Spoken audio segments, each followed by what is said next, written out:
Here we are, we've got the new railing support on the end, the new landing with the lift right here. Going down, there's a gate that lifts up with the ramp that will go down to. This is how we're gonna operate it. Turn the key to on, hold down the button, and here we go. Got that closed off right there, a little threshold to match up. Come over to this side, and that gate is starting to go down,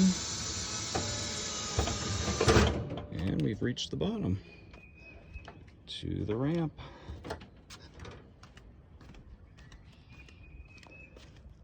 There it is.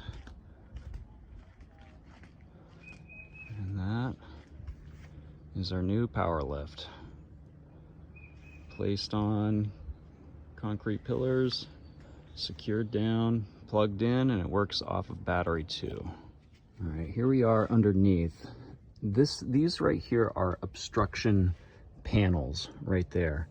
There are magnets that if this gets pushed up, the magnet goes up and triggers a sensor right up in there. I have noticed that these magnets will sometimes get stuck on the pin in a higher level, and that triggers an obstruction where the lift won't go down.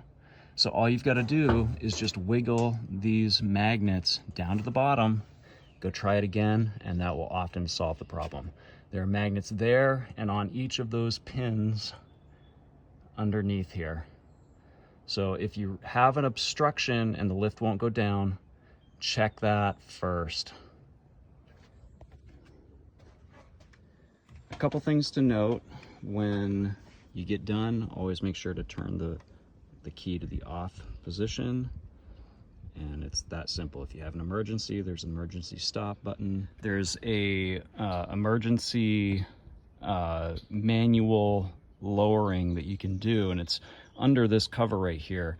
This cover is secured by two little bolts right here with a 3/16 Allen key. We'll loosen those two bolts right there, and so I'm going to do. All right, we've got the cap off, just off to the side here. You can see the crank handle right here. It just snaps into place with that right there. So that crank has a socket on it right there that goes on the end of this right here, and you can just crank it one way or the other to go up or down depending on your need.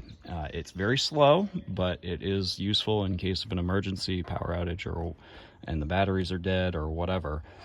These two batteries operate the DC motor, so it is plugged in and that charges these batteries, but if the power goes out, the batteries are able to operate the lift up and down a bunch of times, assuming that it's not freezing temperatures and they haven't died or whatever. But if that were to happen, you can use the crank to operate this right over here.